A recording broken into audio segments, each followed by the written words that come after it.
Hello, hello. This is Dr. Doula, Andrea Little Mason, and I am here talking about the Black birth renaissance. And this is a birth her story video interview with Divine. And let me tell you something. I love this. She's the epitome. I've never met her in person just yet. One day it'll happen. But she's the epitome to me of what this renaissance, what this rebirth is about. And I'm gonna let her tell you about what she does, who she is, and all of that. But as a Southern woman, my heart just beats every time I think about her because of those Southern roots. She's always pulling us back to those Southern roots and allowing us to be proud of it. So I'm gonna stop talking so you can introduce yourself and tell the people who you are. Peace. Thank you for having me, sister. My name is Divine Nicholas. I'm a doula, a CLC, on my way student midwife, and a traditional herbalist in the Southern tradition. I've been doing this work, this earth work, since I want to say 2006 or so. I had my first child in 2007. Around 2002 is when I got into herbalism myself, just healing and my daily upkeep and things like that. And so I was trained as a doula under Mama Shafia Monroe of ICTC. Yes. I actually trained with Nicole Deggins. We both were in the same class in New Orleans. And I have been teaching about herbalism in the South since about, I want to say 2014, around that time. And really, I started doing that because, to be quite honest, I was tired of seeing my Black sisters, my sisters that are descended from those who were enslaved here in what would become the United States in the South, say on threads like, oh, we don't have no history, everything was taken from us. And I was tired of hearing that because I knew, though I grew up in the city of Chicago, Illinois, all my people was from Mississippi. You know what I'm saying? Mississippi, Georgia, all of that. And it was things that had consistently was passed on that you heard from the mothers in the church and everything like that they did back then and brought up there. And I'm like, I know we know this stuff. You know, I know we know some of this stuff. And then I would mention something and somebody said, oh yeah, I remember that and this, that, and the other. I said, well, we have to gather these things together. And so what I did was not just kind of write down things that I remember hearing growing up, you know, like making sure you eat some okra when your third trimester, when the baby gonna, you know, so to prepare for the baby to come and everything like that. But also, I knew these things were documented. So my background, I graduated from the University of Illinois in Champaign-Urbana, and my minor was African American Studies. So I knew the WPA had gone down south after the Civil War and had been interviewing freed people. And it's not much that we've done in this country that is not documented because they wanted to keep track on us. Listen, I am over here busting. Do you hear me? If you don't tell the people the truth, listen. Oh my gosh. I'm so excited. I'm like, okay, I am not going to scream over her like I would. Yes. I love it because everything that you're saying is absolutely true. It's absolutely true. My father told me, you know, because he was one of those that didn't have a birth certificate in Alabama. And he didn't have a birth certificate till he was going into the military. And I was like, well, Dad, well, why wouldn't he? And he said at a certain point they wanted to start keeping track of us. Yeah. It's there. The information and all of those things are there. Yeah, there. You have to dig. And what happens is sometimes we may be personally from a family that did not pass on, or you are from a branch, you know, maybe, you know, some of us we have siblings. All of my siblings aren't into herbalism as much as I am. So their children may not know all the things my children do. Yeah. That happens in families. So you can't just say, oh, my family didn't do that. Maybe your part of the family didn't exactly. do it. And it happens all the time. Every time I teach classes, our sisters say, oh, my auntie used to do this, or, my mother's aunt, or my mother's mom, or my father's mom told me this, or my uncle told me that. So we got bits and pieces.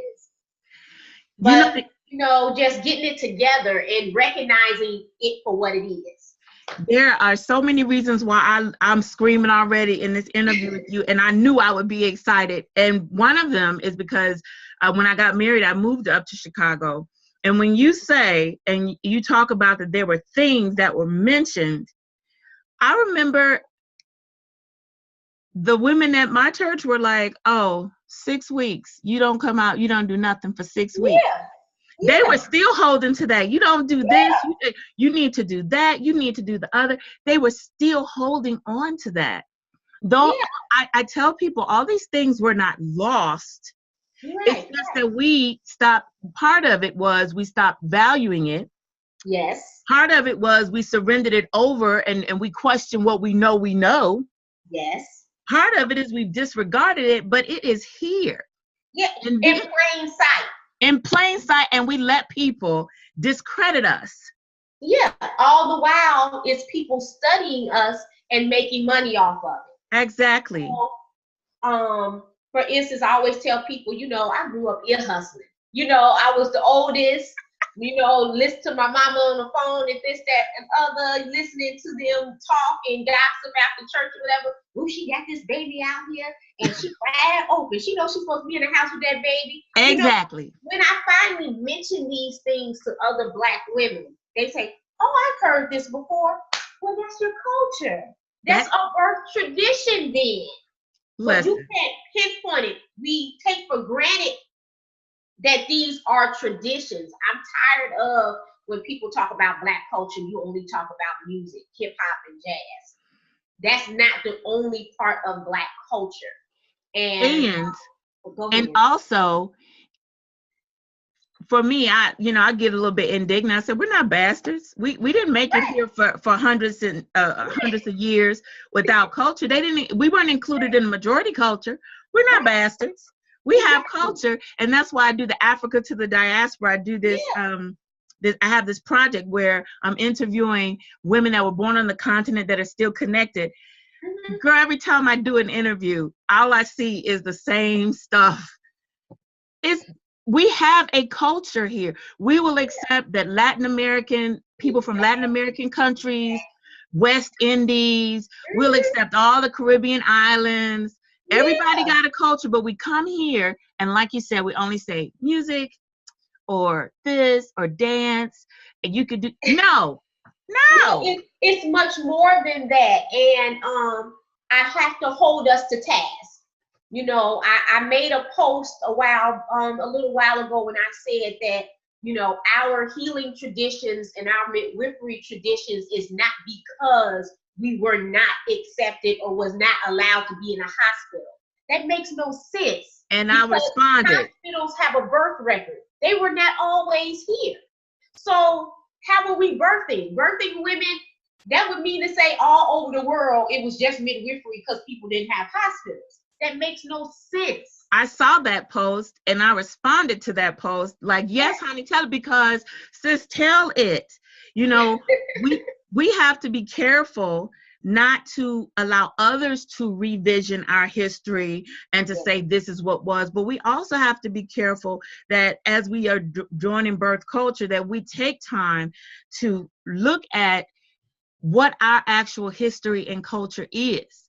A lot of times we end up repeating what we've heard. We repeat, and it's not to knock whoever did that little video that kept getting passed around on Facebook with the Black midwives, and they kept on saying the granny midwives, and this tradition came because they weren't in the hospitals, and you get this passing it on, and now that is going to be, like the verbiage in the script everybody gives Black midwives in that split, look, maybe 3-minute little video that's not in depth and did not really do our history of midwifery justice. and our history of herbalism justice. Exactly. And so when I teach my classes, Grandma's Hands, Pregnancy and Postpartum Herbs and Nutrition in the Southern tradition, we teach about herbalism within the context of Southern Black midwives in the communities they serve. And the reason why I say in the communities they serve, because it was expected of them to do certain things because the community did it. You know, it was expected of them to have certain herbs and things because the community relied on herbs and things. It was not, she was not different. You know, it wasn't like, oh, that's the woman that uses herbs. It was part of our community, and that was a part of our healing tradition. And so just basically getting back into that, telling people, breaking down, okay, this is culture, this is culture, this is culture. Guess what? We see something similar in South Texas. We see something similar in Louisiana, Mississippi. I did a post a while back, and I call myself a lay anthropologist a lot of times. Yes. If I could go back to school besides midwifery, it would go be anthropology. Yes. And so I put a post out, I said, and I had a little picture of a broom. And I said, what you supposed to do if somebody sweep your feet? I had almost 40, 50 comments. The majority of the people who commented was Southern Black people or people who had roots in the South. Then Haitians, another person from the West Indies, and I think one person from the continent. And they all said something to the sense of spit on. Now we all from Mississippi, Chicago, Detroit, New York, Louisiana, all these. So you can't tell me we don't have culture, because all of y'all from different places and have told me the exact same thing. And that. I don't think that we realize fully when we lay it down so easily. I mean, because that's part of the reason why there's been a discontinuation of this transfer of knowledge, is because, you know, in our efforts to integrate, assimilate, and everything else, we just laid it down. We didn't value it. But if we can, I'm always amazed, you know. No, we're not. We didn't come here and everybody else got a culture. Right. Everybody else got some, except those Negroes that landed up in. We're just American. And another thing is, we have to, I often say, America's we are in the belly of the beast. And what the beast does is that it consumes everything around it. And America has a habit of consuming things, and then it becomes American. But it was first Black, or it was first Native American. So you talk about square dancing. Square dancing doesn't come from Europeans. It comes from those on the plantation shouting out different movements and dancing. Yes. And then you have poor or impoverished white folks that when you go, and I do genealogy for my family as well. So when you go looking on these records, and you see slave records, and up above it you see the letters WWW, and you see what they did. You see overseer. So you had overseers that was living close to these shacks or these same towns, maybe not right on top of each other, but near where the slaves lived. Exactly. So of course you're going to have, I'm not saying it's not an interchange of, you know, of culture. You have no choice. You know, even at your work job, if you work with somebody, you guys get close. I grew up in the Logan Square, Humboldt Park area of Chicago. My mom often worked with Puerto Ricans. Okay, I was often the only Black American in my class at times. They were doing that kind of move over from ethnic white to Latino in areas. So it wasn't nothing for us to have a party and have fried chicken, maybe some greens, some Puerto Rican party rice, and some sausage and peppers. You know what I'm saying? Like that was nothing. That's the you know, exchange of culture that happens when you live near and work with people. But at my foundation, I never forgot that I was Black. And then this is the thing that we have to understand with our culture too, and where we give things away. Even if a Chinese person does not care to go to the shrines anymore, or does not care to use Chinese traditional medicine, even though that culture has studied Chinese traditional medicine and has kept it close to home, they don't turn around and talk negatively about that because they know that's their culture. And so what we've done is we've eaten what the Europeans have talked about us. Oh, these women were dirty, they were superstitious, this voodoo crazy, this, that, and the other. So then we have this idea that everything that is black, when black people do it, is negative. Exactly. And so a story I often tell in my class, because I tell them all the time. I said, I have to touch on this point because I know even though some of y'all came to me for herbs, you still holding down to your own prejudices about your own people, you know? And so if you go to a funeral, you had an Irish coworker, and they told you to, invited you to the funeral, you're going to pay your respects, and you see coins on his eyelids, you'll say, well, that's interesting. Later on in the, you might say, well, that's interesting. What did that mean? And they tell you, oh, this is so he have his coin, so when he gets to the gates and Saint Gabriel, or, is there at the gates, that he has his money so he can pass. And you'll say, oh, that's interesting. Interesting. But if I say, oh, it's the full moon, I would sweep my floor with some salt and sweep it out, you're going to say, ooh, she doing that devil work. I don't believe in that. You don't believe in that. Now I was raised with all Christians. My foundation is Church of God in Christ and Baptist. Come on now. And they all did that. And you couldn't tell them nothing but Jesus Christ. But that was black and that was tradition.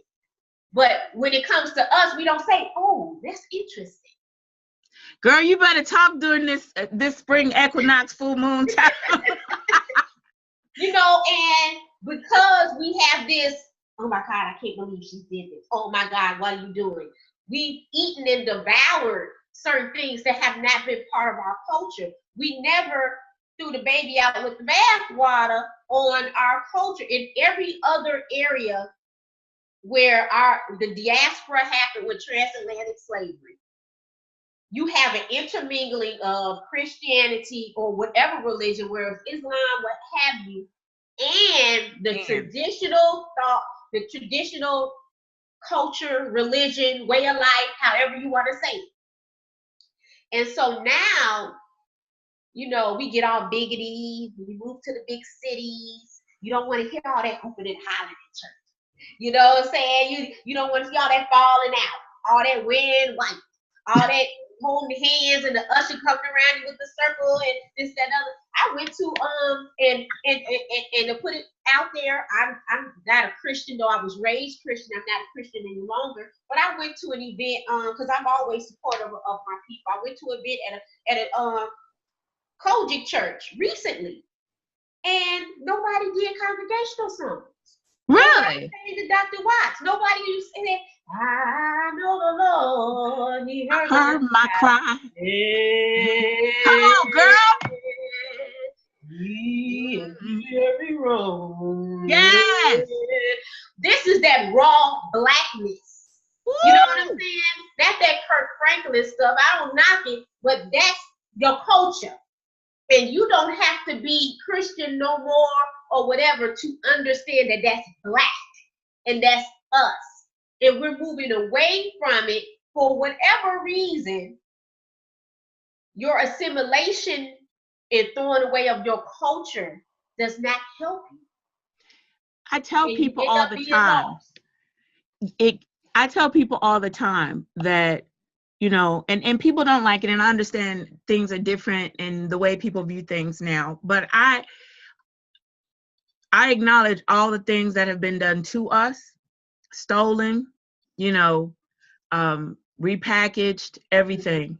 But I also acknowledge the things that we abandoned, the things that we willingly surrendered. I'm learning Spanish, and there was one of my people that I do in the exchange with lives in Latin America, and he was talking about just those congregational songs. He's like, how do you do that? I actually have a video. from my when we were little. Mm-hmm. And I was about a teenager. That's how far, that's not that long ago. But my grandmother was in it. My great aunt is one that's left, and my uncle, we were sitting around, and he actually said, I always wondered how Black people do that. How do you know what to sing? I mean, a question that I would never think to ask. Like, what do you mean, how do you know what to sing? He's like, it's like you all know what to sing. You know, and he's listening, and he's like, how do y'all do that? Like, that is something, and we are so ashamed of it. Oh yeah, you know, and it's unfortunate because what happens is that what we throw away, somebody picks up, repackages it, and sells it to you, and then you want to buy it. Okay, and then somebody else wants to fuss and say, look at this, this is ours.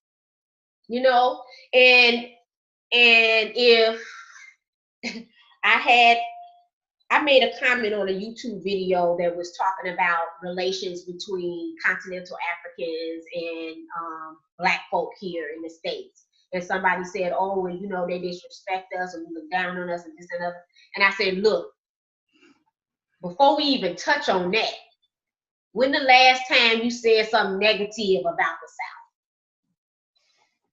That's where your food, your language. When the last time you talked bad about how somebody spoke or used pronounce the TH at the end of the word right, or said aura, or this, that, and the other? When the last time you said something negative about your people? The South is our Jamaica. It's our Puerto Rico. It's our Brazil. You know what I'm saying? The Gullah Islands, New Orleans, my people from Clarksdale and Leland, Mississippi, Riverside, Alabama, Reynolds, Georgia. All these, because this is where the land is. This is where the sugar cane was grown, the tobacco was grown, the cotton was grown. This is ours. It's ours. Right.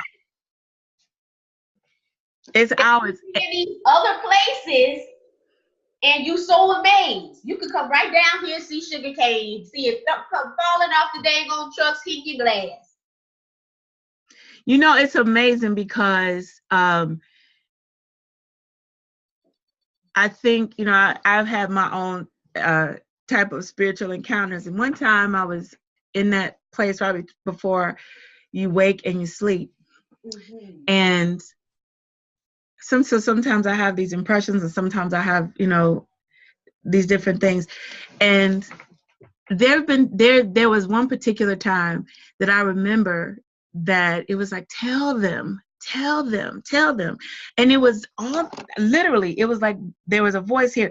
Tell them we gave them that land down there. We bought that land so they would always have a place to call home.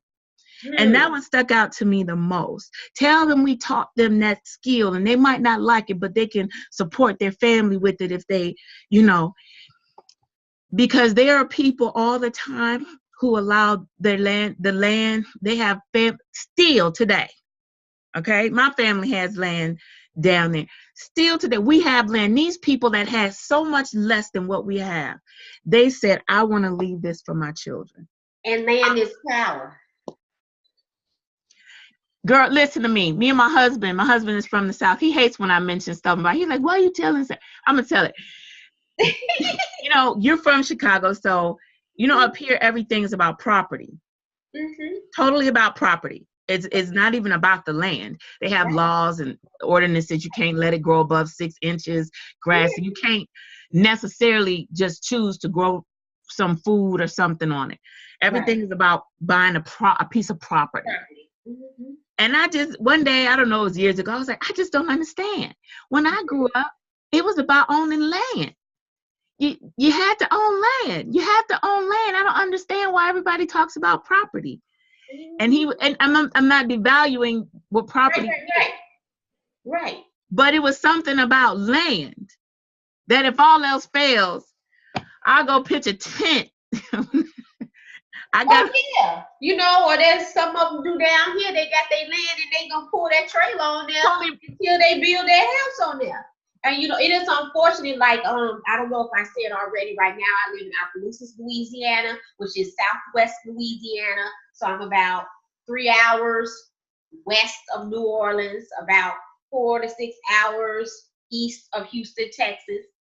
And yeah, even now amongst the people here, they'll say, you know, the older folks are dying off, and some of the young children just want to sell the land. If they've been here and they moved away, they don't want to deal with the land. And it's unfortunate. And so this is something our folks work for. So when we talk about Black midwives, we talk about birth traditions, we talk about herbs, we talk about things that they could get at the general store, things they could get on their land, things they could get when they walked into the woods and started picking. And so when you know your herbs and your plants like that, like right now, we are spoiled. So, I could go and get on Mountain Rose herbs. I could get on all these different places and get everything sent to me. It don't matter, 12 months out the year. But when you were doing that type of work with your hands, you paid attention to the seasons. You paid attention to the moon. Exactly. I said you had people cutting their hair by the moon. You got people planting by the moon. By the moon. You have your relationship to your work starts to connect to everything you do, whether it's your dance, your song, how you taking little sacks and making dresses out of them. That was sacks you would put, things you picked in, and you could still make little dresses and things out of them. So, and excuse me, I'm congested. I've been traveling. And so, those type of things we've become removed from a lot of times, even those that live in the South, because we take it for granted, I was raised doing this, that, and the other. I don't want to do it no more. Say I did that, and my such and such had a farm, my grandma, my father, and I'm done, and so we got to stop just throwing everything out. I can understand if you might say, well, that's really not for me, but we have to hold it in high regard or respect. Don't wait till, it's funny to see you tell somebody something that look like you and they dismiss it, and then Dr. Oz come back and say it, and then they turn around and tell you like, oh, that's what he said. And we good for that. And what's amazing? You said earlier, you were talking about the continent and how many people said bad stuff about the South, while we talking about who said what about whatever. The first time I went to South Africa, and that's South Africa, that's not even West Africa. Right. But first time I went to South Africa, the most amazing thing, unexpectedly, I went for a birth doula exchange.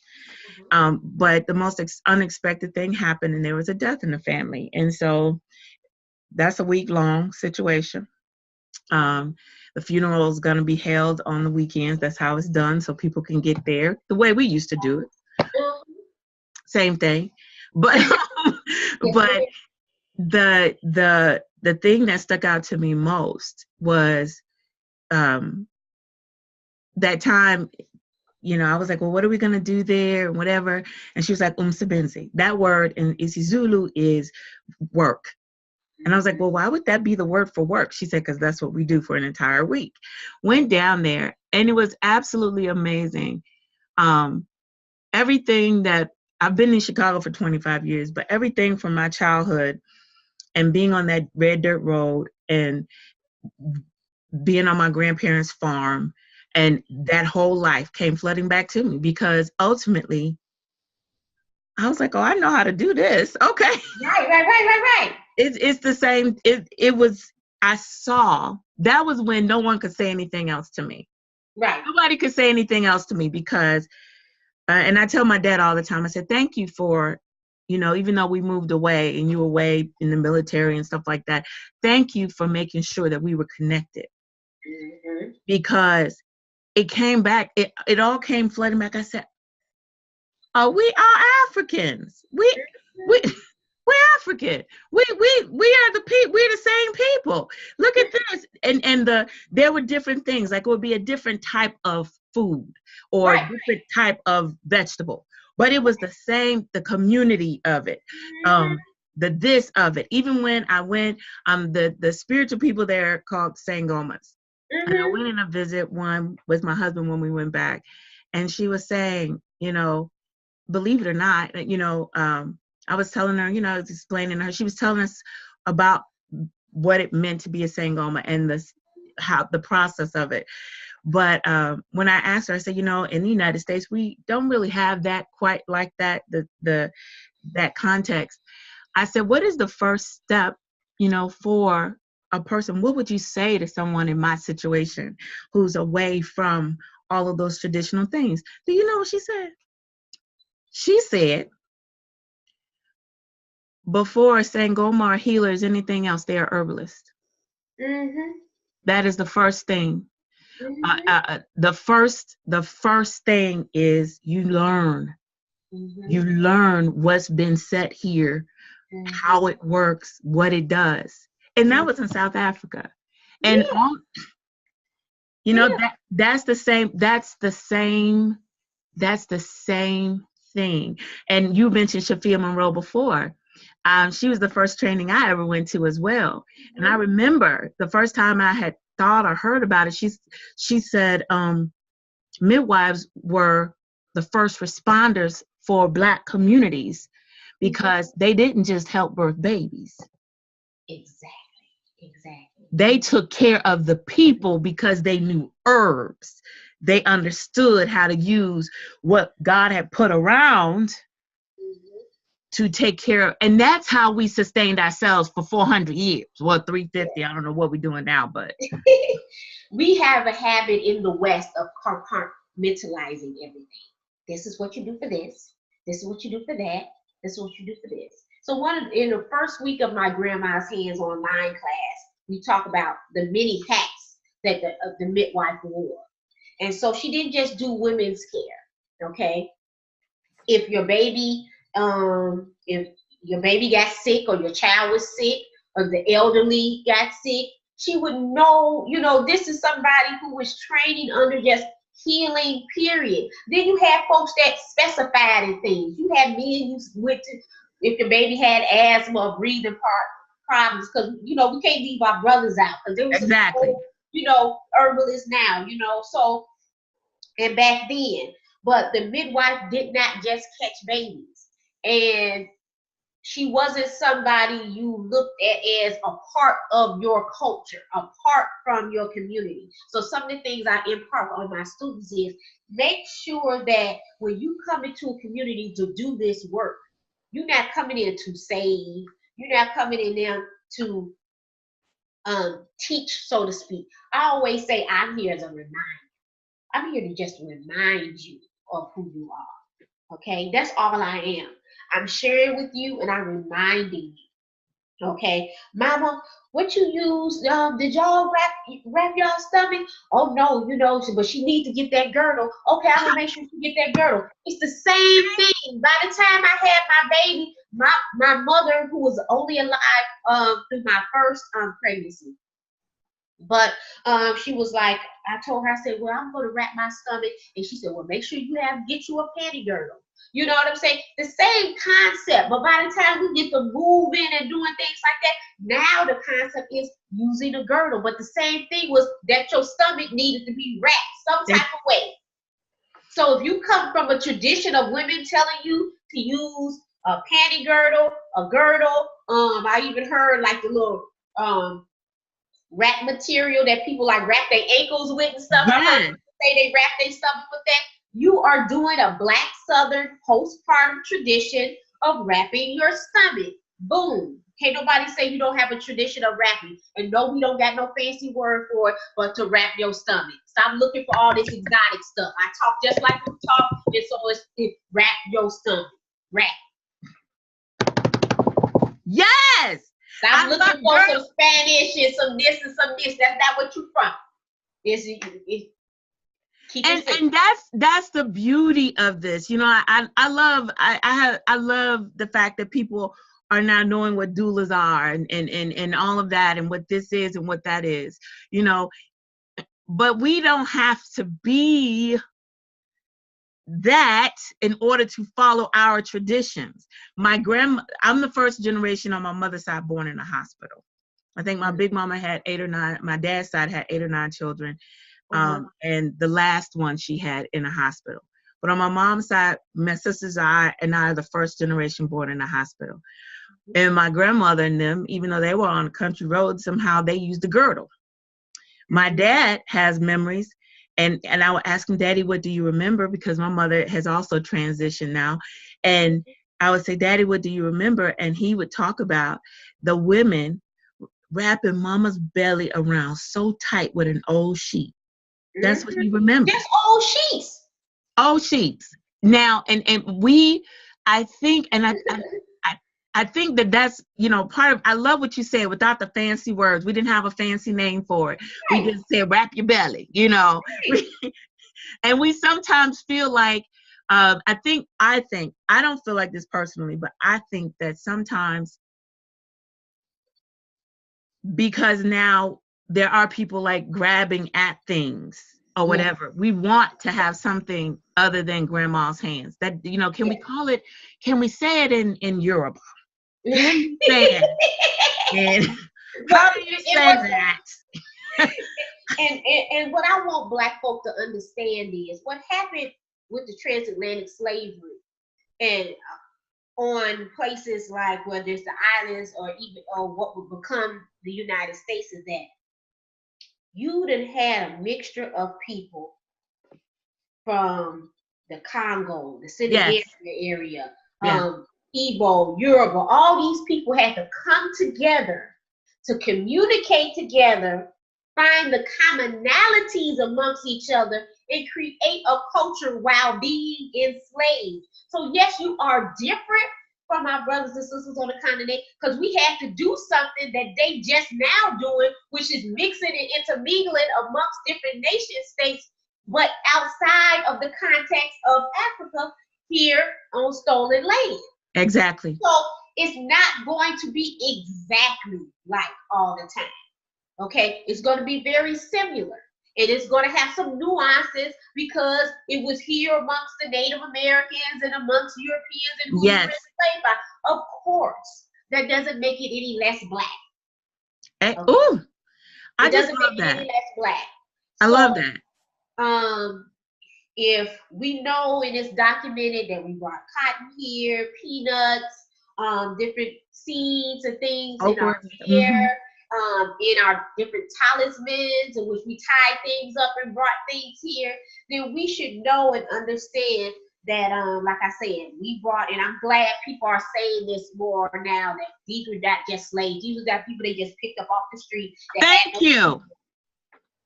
Okay, these were people, and I go to West Africa. It'll be my first time on the continent. I'll be going there in May. And so we're going in places. I'm going to Benin. And we'll be going to some places where the folk there still have memories or still have oral traditions of when it occurred. And how they're saying, like, we know the people who were basically in bed with the Europeans who were taking people. And people who know, like, I think what we need to understand is, yes, we were taken. When people were taken, some of their family was still there, and they were still hurting for their people that was stolen and taken. You know what I'm saying? So, and they've been calling out folks, you know what I'm saying? In Benin, they've been calling out folks like, oh, this such and such people, y'all was the ones that took our people. They've been calling people names out. We don't get those articles a lot of the time. You know what I'm saying? But they know who come from which. You know what I'm saying? And so, I'm sorry, go ahead. Finish that. No, go ahead, babe. The thing, and along those lines, and I promise I'm gonna talk more about the herbalism, but you came with the fire and you came ready, and I'm right here with you. Along with us being willing to hear a story, my personal belief is that there had, in the same vein that we don't accept or don't want to claim our own history here in this country. I have people that, like, don't call me African American, don't call me nothing but American, don't call me Black American. I'm so proud of the people that survived in this country. I'm so proud of the traditions of the Black people, the African people that were brought here and what we sustained here. That when I do that, I honor them in that context. But I also know that there are people that want to, that because we've been lied to so much or have not seen so much, that we don't want to accept all the nuances of the stories. That yes, there were families still left there. There were people, and that went in their oral history. That was shared through their oral history.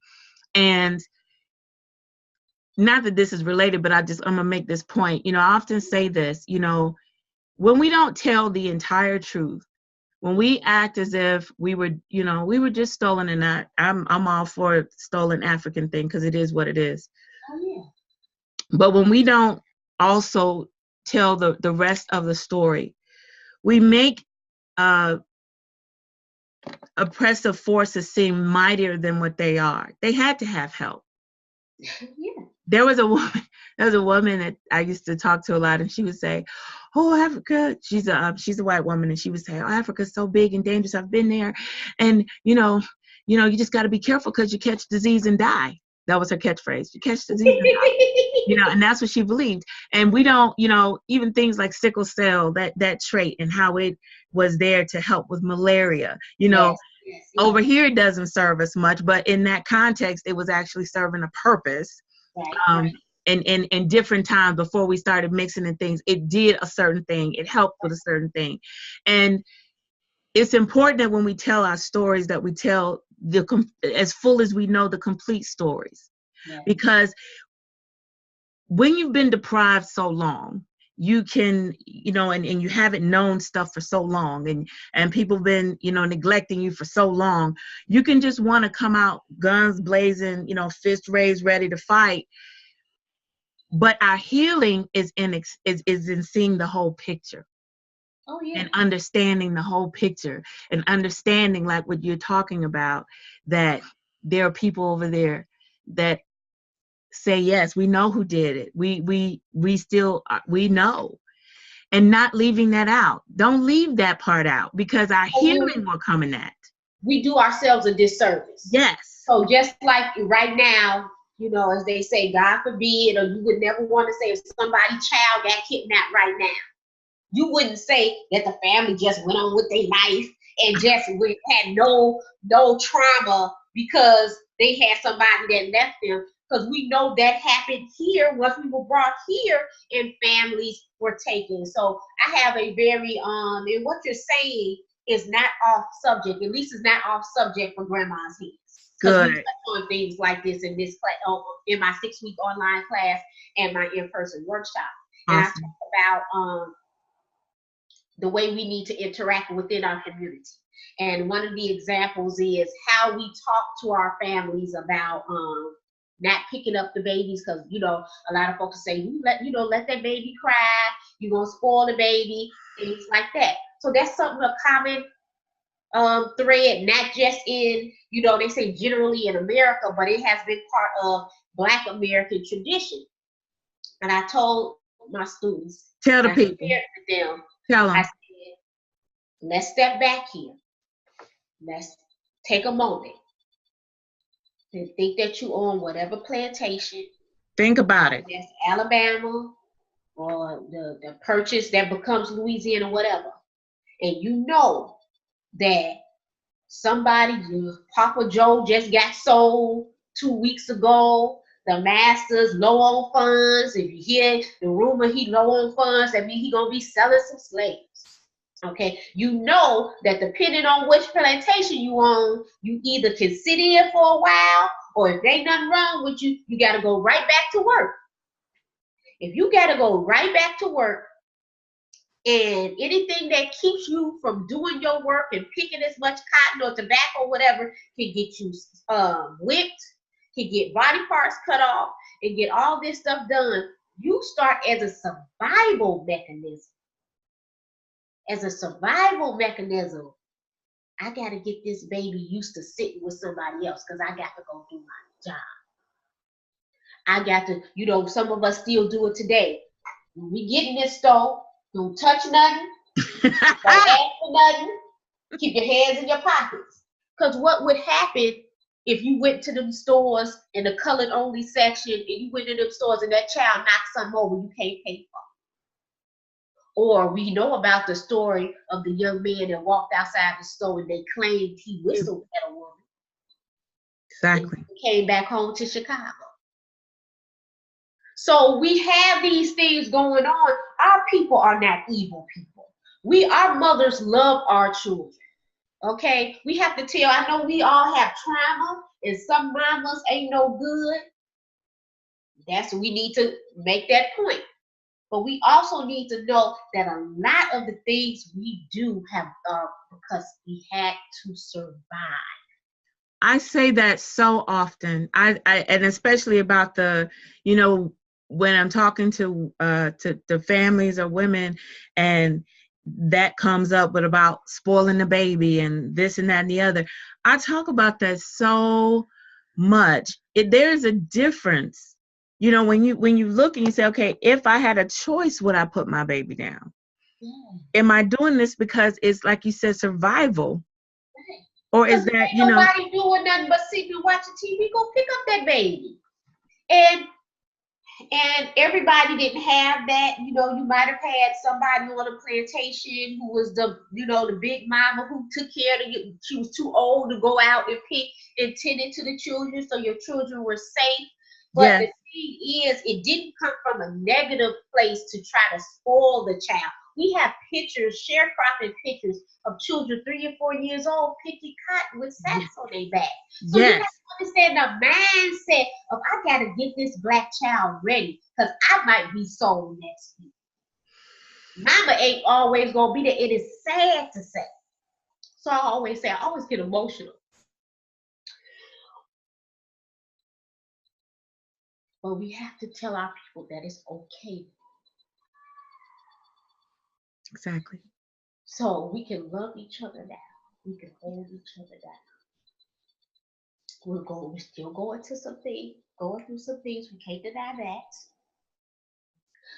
But we do not have to raise our children in that way. We don't have to.